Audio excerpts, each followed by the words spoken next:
वाटतं की आपलं मुलं 10वीला म्हणजे आता खूप टेन्शन आहे, आता 16. पण सरांनी जे काही आपल्याला आता सांगितलं यांना प्रत्येक शब्द आणि शब्द त्यांनी जे पॉईंट सांगितले 5 महत्वाचे, तेवढे 5 मुद्दे लक्षात ठेवले तरी पालकांचंही टेन्शन कमी होईल आणि मुलांचंही टेन्शन कमी होईल. दुसरं असं की ॲज अ पॅरेंट्स म्हणून मला स्वतःला वैयक्तिक असं वाटतं की मुलांना आपण सांगितलं पाहिजे की तू अभ्यास कर, दुर्लक्ष आपण करता कामू नये. पण 10वी झाली, अबाव 90 पर्सेंटेज मिळाले म्हणजे आपला मुलगा करिअरमध्ये खूप मोठं होणार असंही नाही. तुम्ही 60% मिळवले तर तुमच्या पुढच्या आयुष्यामध्ये करिअर तुम्ही काय करू शकता.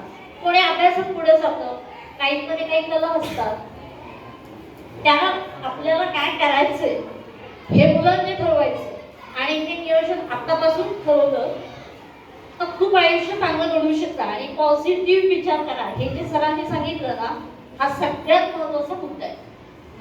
अभ्यास तर मुलं करतातच, त्यांना आपण सांगायची गरजही पडत नाही, आपण अभ्यास घेतला पाहिजे अशी गरज नाहीये. मुलं अभ्यास घेतात, शिवाय सगळ्यात महत्वाचं म्हणजे आपली शाळा आणि आपले शिक्षण. ते स्वतः इतकं लक्ष देतात प्रत्येक मुलाकडे की कोण किती अभ्यास करतो, कोण किती पुढे करतो.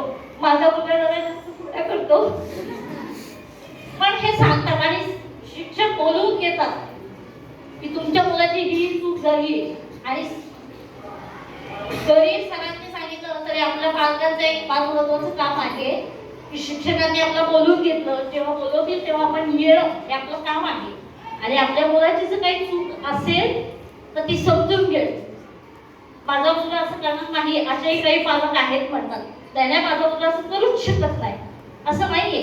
होऊ शकतं, मुलं आहेत त्यांच्या काय चुका आहेत हे आपण समजून घेतल्या पाहिजेत. आणि आपण जे काही सरांनी सांगितलं हे खरंच खूप मुद्देसूद आहे, हे प्रत्येक मुलांनी प्रत्येक विद्यार्थ्यांनी लक्षात ठेवा. माझं वैयक्तिक सर इथे माझ्या शाळेला बऱ्याचशा मुलांशी 7-8 मुलांशी बोलणं झालं. आता तुम्ही जे काही मुद्दे सांगितले तेच बऱ्यापैकी मुद्दे मुलांना मी तेच सांगितले रोज. आणि मी हे सांगेन की तुम्ही रोज 1 तास खेळा. टीव्ही बघण्यापेक्षा, टीव्हीचे कार्यक्रम बघण्यापेक्षा ना 1 तास तुम्ही खेळा. जर तुम्ही 1 तास खेळत असाल तर तुम्ही अभ्यास करू शकता. वेळ ठरवायची, जर 1 तास मी खेळतो तर मी 2 तास अभ्यास केला पाहिजे, ठीक आहे. आणि हे खूप छान सांगितलं सरांनी, पटलं, खूपच छान. Thank you sir.